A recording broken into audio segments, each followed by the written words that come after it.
নলৰ দ্বাৰা সাগৰত সেতু বন্ধ।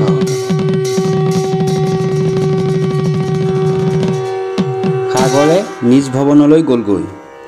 দেৱনাৰায়ণে নলক মাতিলে। শ্ৰীৰামৰ ওচৰলৈ নল দৌৰি আহিল। নলে অষ্টাংগে চৰণত দীঘল দি পৰিলে। শ্ৰীৰামে ক'লে, হে নল, সৈন্যৰ মাজত তোমাৰ নিচিনাও বীৰ আছে। সাগৰ বান্ধিবলৈ তুমি যোগ্য। তুমি থাকোঁতেও মই ইমান কষ্ট পাইছোঁ। তোমাক আশা কৰিয়েই মই লংকা জিনিম। নলে ক'লে, হে প্ৰভু, তোমাক নিবেদন জনাওঁ। মই এটা ক্ষুদ্ৰ কপি, জ্ঞাতিসকললৈ ভয় কৰোঁ। বৰ বৰ বীৰ অৱতাৰ কপি আছে, কেনেকৈ তেওঁলোকৰ আগত অংগীকাৰ কৰোঁ।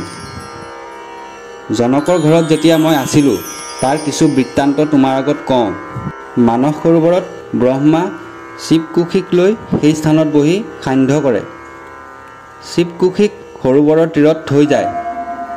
তাক মই তুলি লৈ পানীত পেলাই দিওঁ। সদায় শিৱকুশীক ব্ৰহ্মাই স্ৰজন কৰে। মোক দেখি ব্ৰহ্মাই ক'লে, সদায় তই শিৱকুশীক পানীত পেলাই দিয়। ব্ৰহ্মাই মোৰ প্ৰতি তুষ্ট হৈ ক'লে, হে বান্দৰ, মই তোক বৰ দিলোঁ। তই পাথৰ চুলে পানীত পাথৰ উপঙিব। গছ পাথৰ তোৰ পৰশত জোৰা লাগিব। ব্ৰহ্মাৰ বলত মই সাগৰ বান্ধিম। মই তোমাক প্ৰতিজ্ঞা কৰি কৈছোঁ, 1 মাহৰ ভিতৰত 100 যোজন পথ বান্ধি দিম। কথা শুনি সুগ্ৰীৱ আনন্দিত হ'ল। শ্ৰীৰামক প্ৰণাম কৰি বীৰ নলে সাগৰ বান্ধিবলৈ যাত্ৰা কৰিলে। সাগৰৰ তীৰত নলৰ অৰণ্য আছিল। সেয়া ভাঙি সাগৰত পেলাই দিলে। তাৰ ওপৰত পাথৰ চপাই দিলে। গছ পাথৰ সকলো কপিয়ে যোগান ধৰিলে। দীঘলে 1 যোজন এদিনত বান্ধিলে।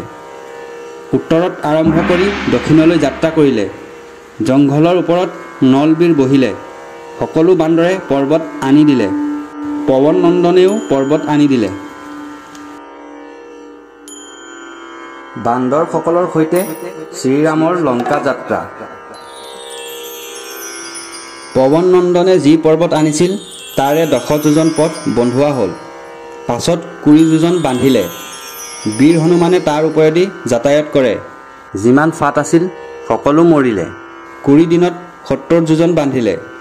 নলেও আনন্দৰে সাগৰ বান্ধিবলৈ ধৰিলে। এমাহত 100 যোজন বন্ধা গ'ল। সকলোৱে ৰামৰ জয় বুলি চিঞৰিবলৈ ধৰিলে। সাগৰ বন্ধা শেষ হ'লত নলবীৰে ৰামৰ চৰণত প্ৰণাম কৰিলে। পৃথিৱীত পৰি ঘনে ঘনে সেৱা কৰিবলৈ ধৰিলে। হাতজোৰ কৰি ৰামক ক'লে, হে ৰঘুনাথ, সাগৰ বন্ধা কাম সমাপ্ত কৰিলোঁ। তাত ৰক্ষক আছে হনু মহাবলী। কথা শুনি ৰাম সন্তুষ্ট হ'ল। নলৰ পিঠিত হাত দি আশীৰ্বাদ দিলে, হে নল, মই তোমাক কি দিম? ধন নাই, এতিয়া মোৰ আশীৰ্বাদকেই লোৱা। সীতাক উদ্ধাৰ কৰি অযোধ্যালৈ গ'লে তোমাক নানান অমূল্য ৰতন দিম। নলে ক'লে, হে নাৰায়ণ, সেয়া মোৰ প্ৰয়োজন নাই। ব্ৰহ্মাৰ বাঞ্ছিত অমূল্য ৰতন দিয়া। কমলাই যাক সদায় সেৱা কৰে, দেৱপঞ্চাননে যাৰ কাৰণে যোগী হ'ল, মোৰ শিৰত সেই চৰণ দিয়া। ইয়াতকৈ আৰু একো অমূল্য ৰতন নাই। কথামতে সোঁ ভৰি নলৰ মাথাত ৰামে দিলে। তাৰ পিছত সকলোৱে সেতু বন্ধন চাবলৈ গ'ল।